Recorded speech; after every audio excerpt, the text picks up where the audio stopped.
Good morning. Welcome to Morning at 10 TV. My name is Malaki Villaudara. Now, today on the solution segment, we thought let's do it practically, okay? And so today we are at the booth Fire Services Limited here in Old Kampala. We just want to know, we want to learn, how do we get ourselves out of a fire situation in a building? Of course, this after we saw St. Bernard School's dormitory going up in flames on Sunday night. That took place, of course, in the midnight hour. And unfortunately, we lost innocent souls. 11 died, and of course we have over 30 other students who are receiving treatment in different hospitals and here in the country. So today, how do we get ourselves out of that situation? And so joining me right now is Mr. Pascal Opio. He is a fire safety trainer here at Booth Services. Welcome to the show. Thank you.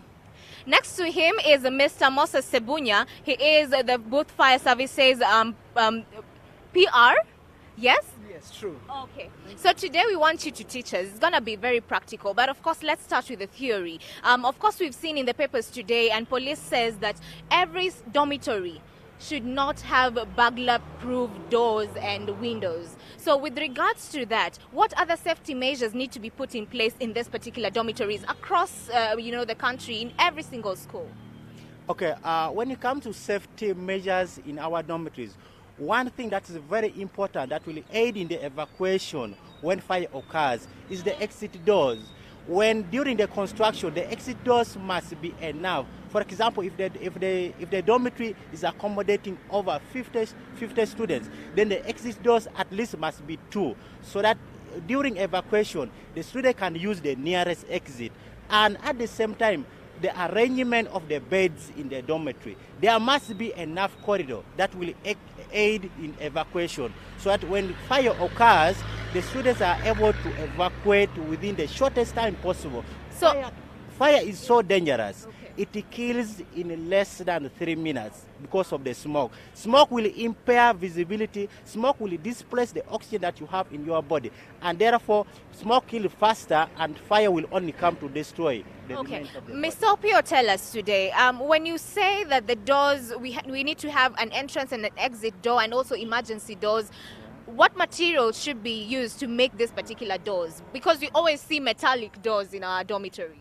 Yeah, it can be metallic door or wooden doors, but in this particular case, what we are saying is those doors are not supposed to be locked. In most cases, you see the doors are locked and the keys, nobody knows where the keys are. So in the event of such a fire, no, the students are not able to evacuate, to leave the building within the shortest time possible. So what we are suggesting is that the doors are not supposed to be locked, can only be closed, so that the student can evacuate the building within the shortest time possible. Okay, all right. Mr. Sebunya Moses, just let us in on this one. When it comes to other safety measures in the dormitory, what exactly should be put in place? Yeah, actually, besides the proper evacuation routes, we must have the fire extinguishers, both portable and mobile extinguishers. We must have the fire hydrant systems, even the smoke detection. Should there be smoke or fire, they will alert, then send signals to the authorized personnel. Even regular fire drills in schools.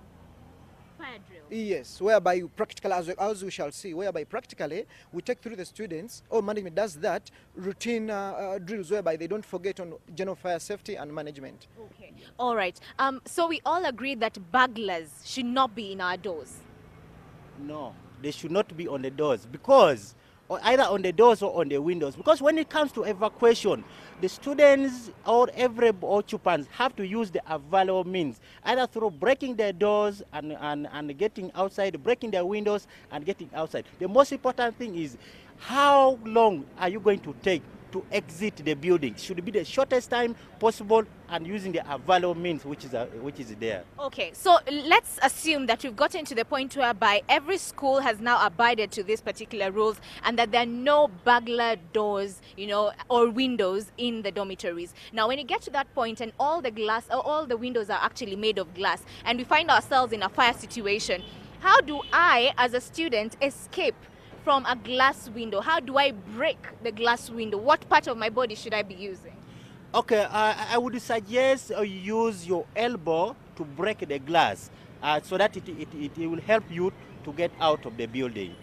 Yeah. Okay, so my elbow. Okay, Mr. Moses, let us in on this one. Of course, when a fire happens, there's a lot of panic and there's a lot of smoke. So should students walk to the exit places or actually crawl down to escape this particular building? Actually, for any building, for any dormitory, as you construct the main door, you should have also the emergency exit door, right? So in the case of any fire emergency, they are supposed to crawl down because normally the smoke occupies the upper layer and down there is no smoke, right? You crawl to the nearest accessible exit. Okay, so crawling down, guys, whenever there's a fire, ensure that you crawl down. Now, let's get to the point where, of course, you're all not powerful and we're not all strong, especially when it comes to emergency situations. So when it comes to the factor of aiding your colleagues or your other students to just escape, maybe you've already broken the window and you want to also aid the rest to escape, what should I do to ensure that I am safe and also I manage to aid as many people as possible to also escape from the same building? Yeah, still going back to the point that Moses has put, aiding people to evacuate. Now, depending on how the fire is, as we said, smoke kill faster, and everybody that has to evacuate the building must go on their knees as they move outside. Now, when you do that, you are going to evacuate very many people within a very short time, and you are not going to get any injuries or anybody suffocating because of smoke. As he has put it, smoke settles up. Underneath, you are going to get some breathable air. Smoke kills faster, as I put it earlier. It kills faster. When you inhale a lot of smoke, so it is going to displace the oxygen from your body, and therefore you are going to become incapacitated. You are not able to walk. You become unconscious, and that's where you are going to now die. So going down on your knees is the best solution as far as avoiding smoke is concerned. All right, thank you so much. And now we're getting into the practicals. So you're going to lead us into this particular practicals. I'm totally an amateur. So today we're going to learn quite a bit. And it's not just for you students, but also as adults, fire can actually happen anywhere, at our homes, at our offices, wherever you are, provided it's a building. So today, let's be attentive and let's get to learn. So you can take over.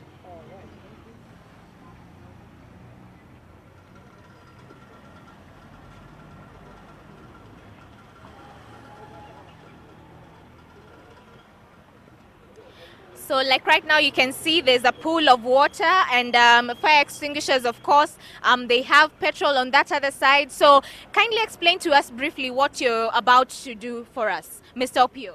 Okay, what we are going to do now, we are going to set a small fire where we are going to use our portable fire extinguishers to put up this fire. Now, portable fire extinguishers, we call them first aid firefighting equipment. They are very important fire protection system that everybody must acquire either at home or at the place of work. Why? Because they put up fire when it is still young, and very effective when you use it within the shortest time possible that the fire has occurred. It's going to be very effective to put up the fire. As we are going to demonstrate, you are going to see that fire will go up within a very short time. Thank you. All right, very important. And what I've learned today, you know what, guys? Fire extinguishers can expire, and if they expire, they won't work. So ensure that the fire extinguishers in your offices, at your homes, are actually not expired. Very important to note. So today I'm going to learn, do you want me here or away? I don't want to burn. Okay.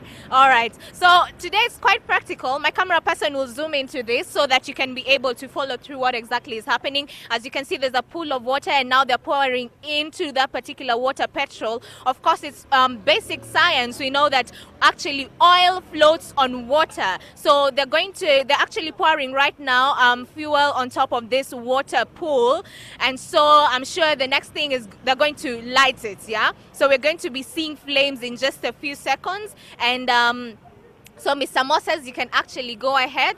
And so after that, they're going to show us how then do we go about safely putting off fire with fire extinguishers. Very important. So like you can see, very hot right here. I'm gonna move away. Let's see the action taking place. Wow, that was so fast. So just tell us what you've done right there, because I've seen, fine, as much as you have the safety gear on, you were standing at a distance. So let us in on the details on how exactly we should be handling this, so that at the end of the day, as much as we're trying to put out fire, we also don't get burnt. Yeah, when you are using portable fire extinguishers, first of all, there are safety measures that you have to ensure. One, you must check the distance. You shouldn't be so close to the fire or again so far to the fire. I'm using carbon dioxide fire extinguishers. Now, this carbon dioxide fire extinguisher puts off the fire by displacing the oxygen that supports the burning, and that's how it's going to put off the fire. I must also check the wind direction. For example, I put off that fire, the wind was taking the flame the other side, so I must stand and safeguard myself, because if I stand where the wind is flowing, the wind is going to blow the fire on me. Right. So I must ensure my distance is very safe, and I must safeguard myself before I put off the fire. Okay, so you stand against the wave of the wind. Exactly. Okay. Yeah. All right. And when it comes to this particular fire extinguishers, of course, in our homes, in our offices, we see them everywhere. Where exactly are they supposed to be mounted, Mr. Moses? The extinguishers are supposed to be mounted on the nearest exits and entries. Yes. So nearest exits and entries. And entries, yes. Should it be inside the building? For example, let's just take an example of a dormitory. Should it be outside the dormitory or inside the dormitory? Actually, you can have a few outside near the exit and a few inside. Right? In case of a fire panic, as you try to move, if it's a reflex action, as you try to move, you come across an extinguisher, and there should be as many as possible. As much as you see these extinguishers, as we operate it here, it takes almost 1 minute to get finished. So don't think that it takes only maybe like 5 minutes. So you should have a number of fire extinguishers. And maybe to take you briefly on how this extinguisher works. Yes. Yes, very important. So today we're going to learn. I'm sure you've been seeing fire extinguishers, but you have no idea. Like I have no idea on how to actually operate a fire extinguisher. So today we're going to learn. So my camera person will actually zoom into this. Let me jump over to this other side so that Moses can explain as Mr. Opio actually handles this. So Mr. Moses, go ahead. Okay, true. Now on an extinguisher, we've got the head valve, we've got the safety pin, and the cylinder itself. Now there is a brief formula we call PASS, P-A-S-S. When you're operating an extinguisher, as you unmount it from the wall, take it to where there is an emergency. The first P stands for, follow the formula very well. P stands for pull out the pin. Okay? Pull out the pin. Then A stands for aim at the base of the fire. This is where we normally go wrong. Aim at the base, not the flames. Yes. Right? So as you aim, squeeze now the reverse. As is squeezing, okay, then sweep and spread the chemical. Okay, we shall practically demonstrate it again, and they get to know. All right. Yes. But I'm seeing some fumes escaping from this side. Is it that the joint is loose? It is a bit. Okay. All right. Now we're going to try on another type, which is called a dry chemical powder fire extinguisher. Okay. Yeah. Let me make another fire, then we'll do another one. Okay. So quite practical here. So we're in class today. Be sure to actually pay attention. So right now he's going to light the fire again, so we can be able to know how to also operate the other type of fire extinguishers. There are quite a number. So let's take a look.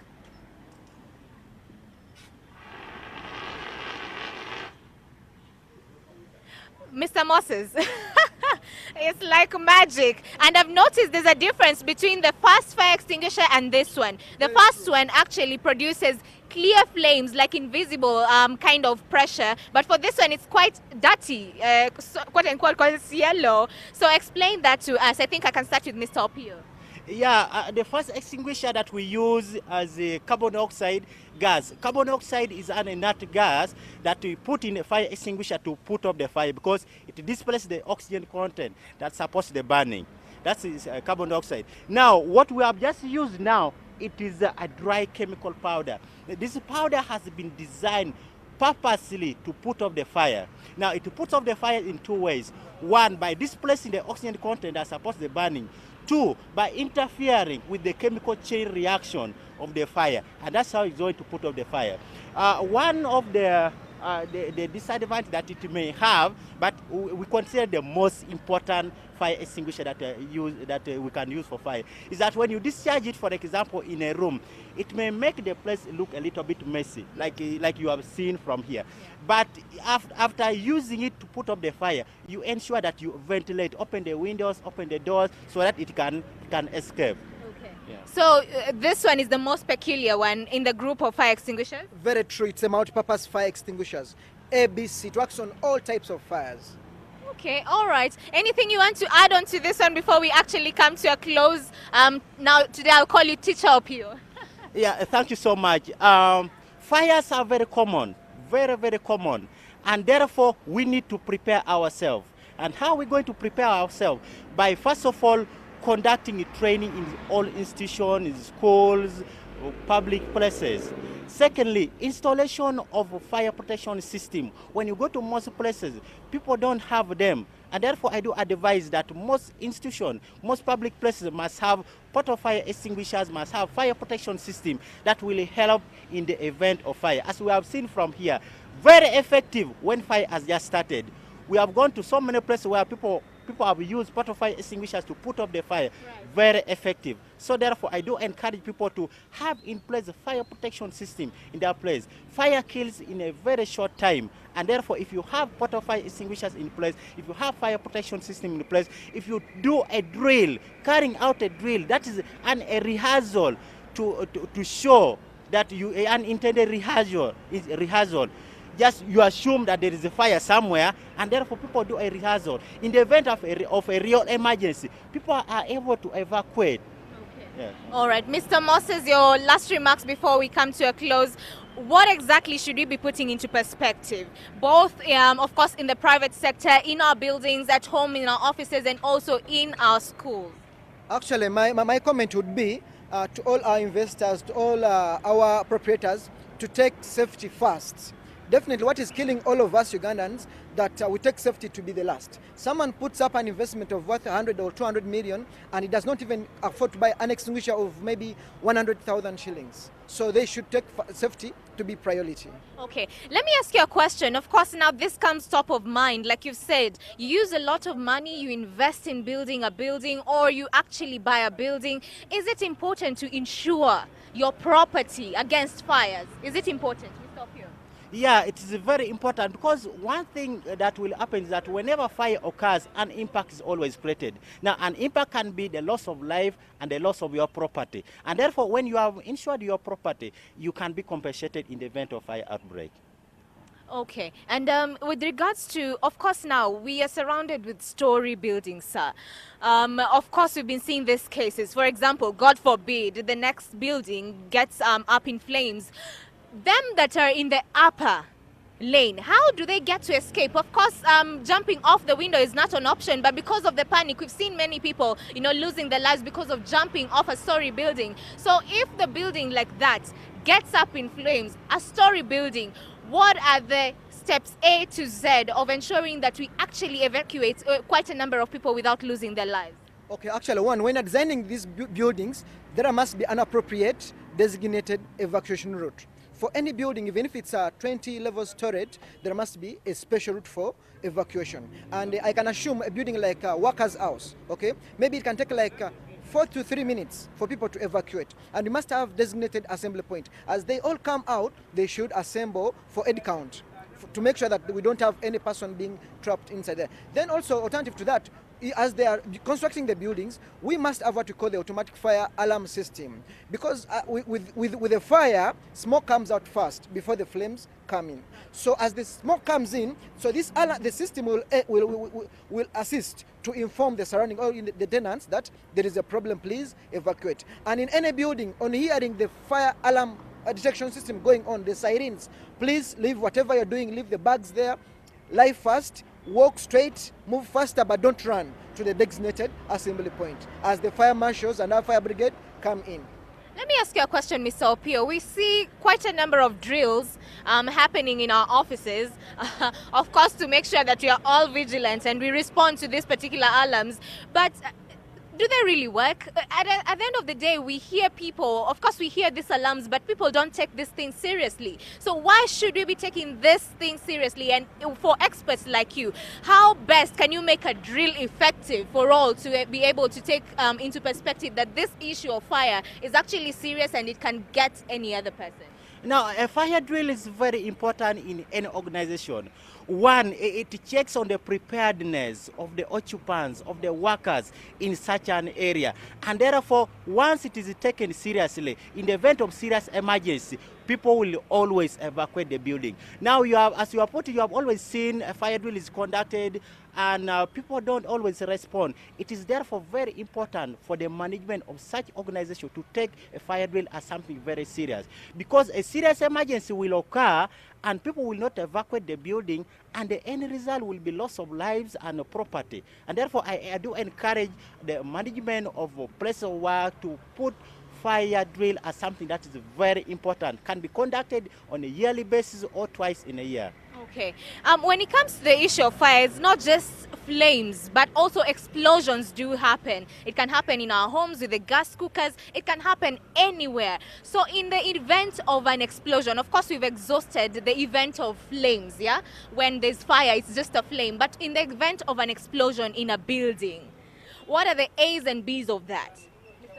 In case of an explosion, one, as you get to when you come into the explosion, all of you are recommended to first go down, okay? Stay calm, see the source of the explosion, then you can move to the designated point. Don't just rush home anywhere, because if you rush home, we may think you are trapped in somewhere. So as we call, one, in Uganda, people think that our emergency team, the fire brigade, delays. To me, it's a no. Some people are ignorant. Some people don't even bother to have their contacts. Trust me, if I call the fire brigade, within Kampala, it does not take more than 5 minutes to reach a place of emergency. Very true. Are you sure about that?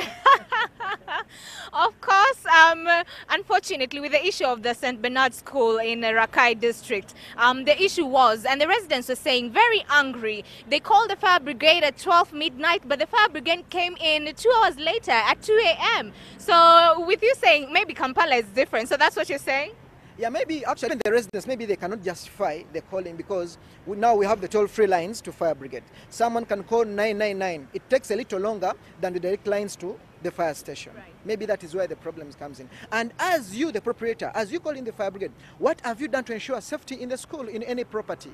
Yes, let's not look at only blaming the fire brigade coming in late, but even you, the proprietor, what do you have in place? So it actually helps to have these numbers on speed dial. Okay, Mr. Opio, when an explosion happens, before we come to a close, what are the ABCs?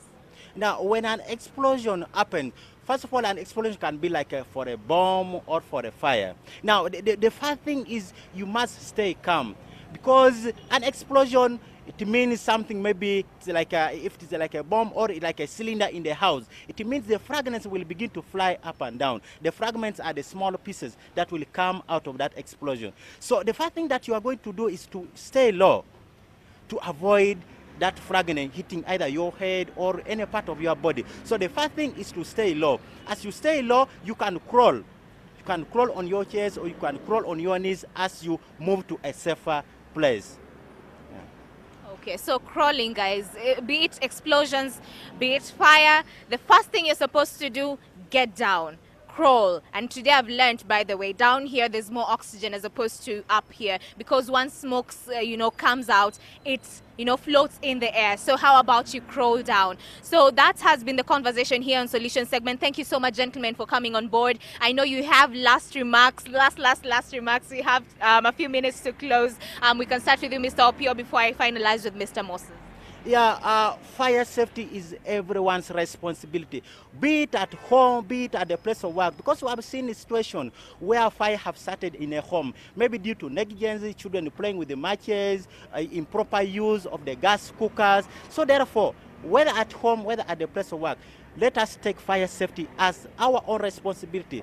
As I put it, whenever fire occurs, an impact is always created.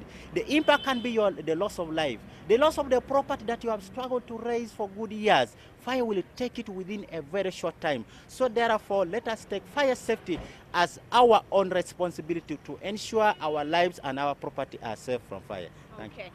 As you give me your last remarks, just tell me how much one cylinder of fire extinguisher actually costs. Actually, one extinguisher ranges between 150,000 to 250, depending on choice and technicalities. And how long does it, the durability of it? Durability can go even up to 15 to 20 years, so long as you regularly maintain and service it. It can be either 6 months or annually. When you speak of servicing, what do you mean? Servicing, just like your vehicle, yeah, it has to be maintained, serviced, whereby you remove the old chemical, it expires, because basically any chemical expires at a given period of time. So the chemical has to be got removed, then put in a new chemical, compress, and put it back to the area where it's supposed to be. Okay, your last remarks, sir. Actually, my last remark, as my colleague says, back to our homes, back to us, that fire, we have to, it's everyone's responsibility. Mine goes to the government. Actually, our government policy on fire safety is actually really, really still very low. Government should help to reinforce the policy, whereby every proprietor, even everyone who comes up with any investment must put fire and safety as a priority. So government should really enforce on this. Okay. Guys, it's our responsibility. By the time you call the fire brigade, make sure you do something. So today, invest in fire extinguishers at your home, at your offices, in your schools, whatever building. Very important. It's the actually most basic, firefighting tool that you can actually have in your premises. So that has been the conversation here. Thank you so much, Mr. Moses Sebunya, of course, Booth Fire Services Limited, and you are the sales manager here. Thank you so much for making time. Also, we have Mr. Pascal Opio. He is the fire safety trainer here at Booth Fire Services. Thank you so much, guys, for teaching us today. We have not paid for this kind of consultation, guys, or training. So be sure to share this video to as many people as possible. Very important information right there. I've of course learned so much, especially when it comes to the homes. I will now buy a fire extinguisher. So that has been it for Solution segment. Morning at 10 TV still continues. Up next is Flavio Tumusime with Take Note. Keep it here.